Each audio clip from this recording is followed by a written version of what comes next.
Alright, welcome everybody. We're the CNO Show reporting live from the 930 Club here in Washington, D.C. We're standing here with Corey Smith. The man of the live, day. yeah, exactly. Live in town from the Deep South, reporting, and you know, we're just talking about him. We want to get a little intro about him and his life and the background of everything going on with him, and find out exactly how north he thinks he can take this movement here.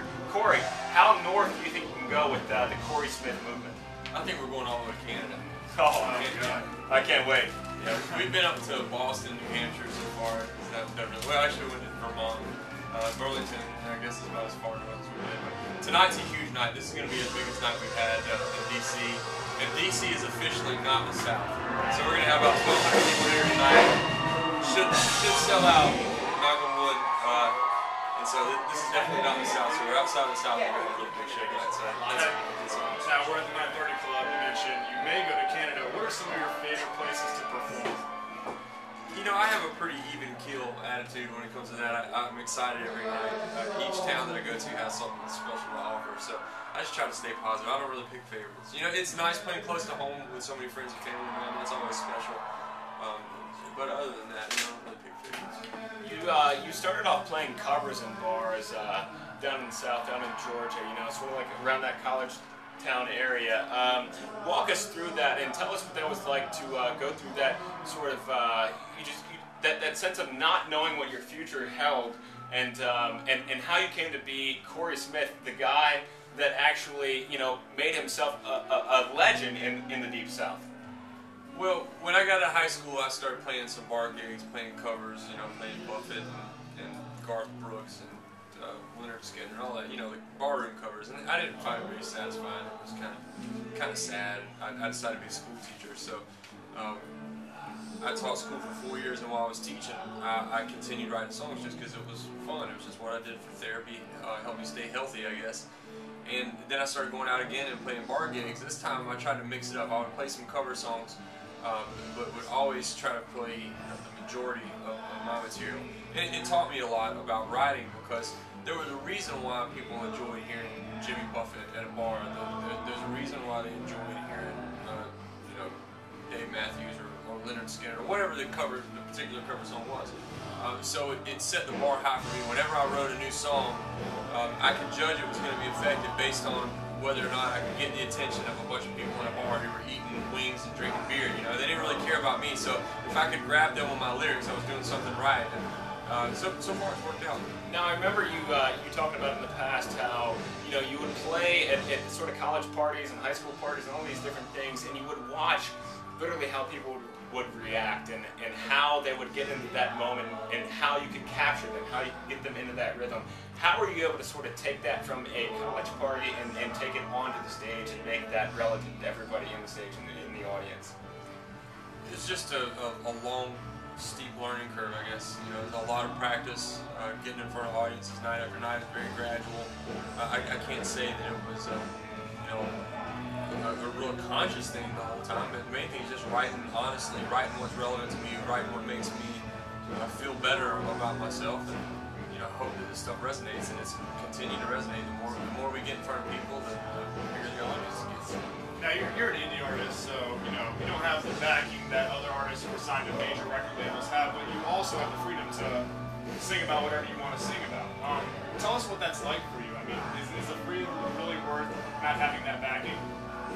Yeah, I feel like we've been very fortunate because I haven't had to go out looking for a lot of investment. Up until recently, we signed with Average Joe's, which was a great partnership, and that's just been the past few months. I've never had outside.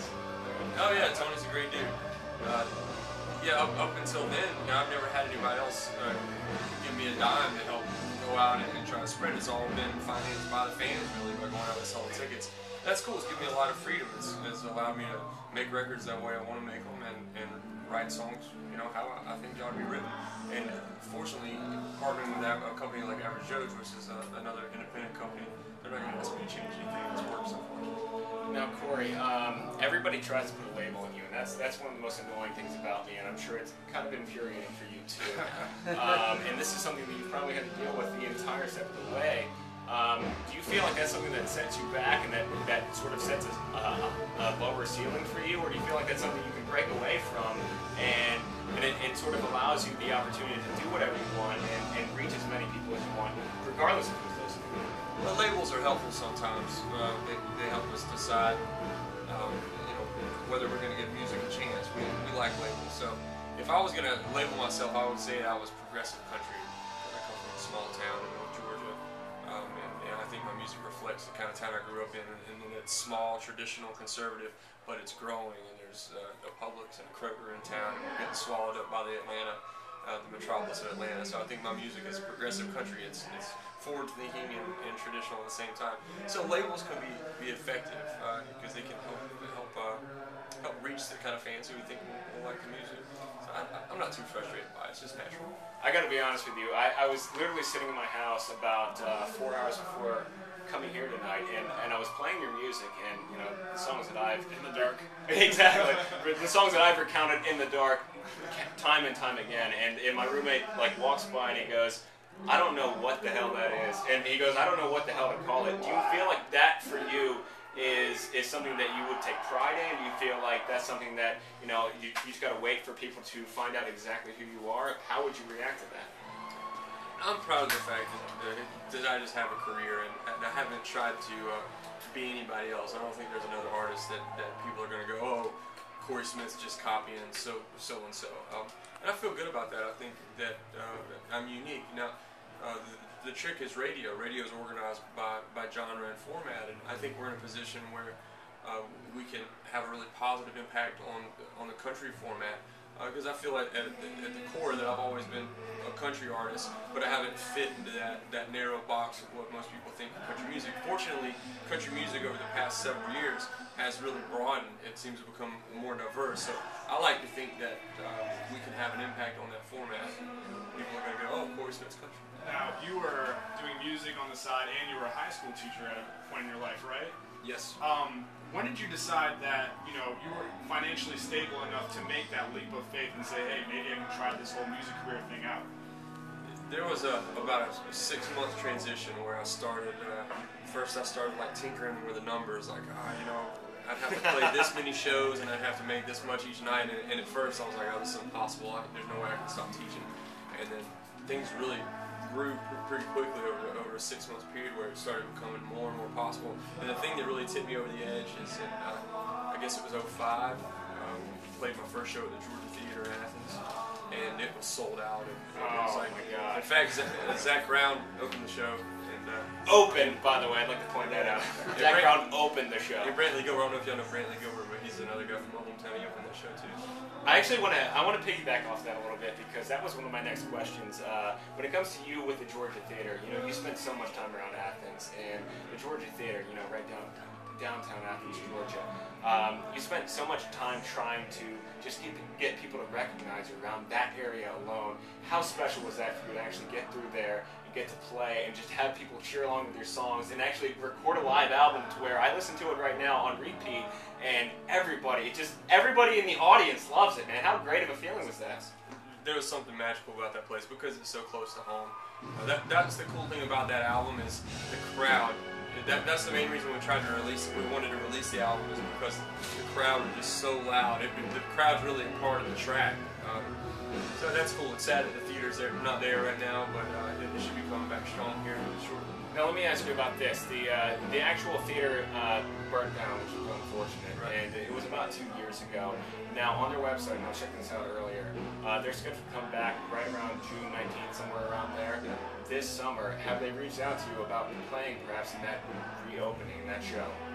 I'm certain we're going to be playing there pretty soon after that opens up. I know Will pretty well, so we're going to be in the loop on that. That's great. All right, so it's about 8 o'clock. You're going to hit the stage here at the 9:30 Club in about an hour. I see you got a cold cut platter over there. You got 2 jerseys. What do you usually do to get ready, to get your head in the game and get ready to hit the stage? I just try to relax, and I might have a drink start about 10 minutes before the show, but I just try to be relaxed and calm. And I save up my energy, enthusiasm all day because this is truly the best part of the day, getting on the stage. Forget about all my worries for a while. Now, when you actually got the chance to record Undertones, that was a part of a writing contest that you entered into. If you had not gotten that big break, because a part of that was, whoever wins this writing contest actually gets to record their own studio album. Had you not gotten that contest, would you still be touring around the bars right now? Would you still be, pumping it, trying to get noticed, or would you be back teaching? That's hard to say. That's hard to say. I certainly didn't think it was a big break at the time.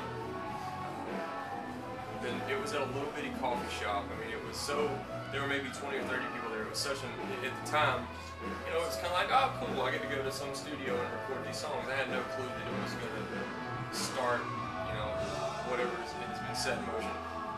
That said, by that point, writing was a part of who I was, and I was going to continue doing it regardless. So I like to think that regardless of whether or not that show or that little contest would have happened, I would have found a way to continue playing as part of playing.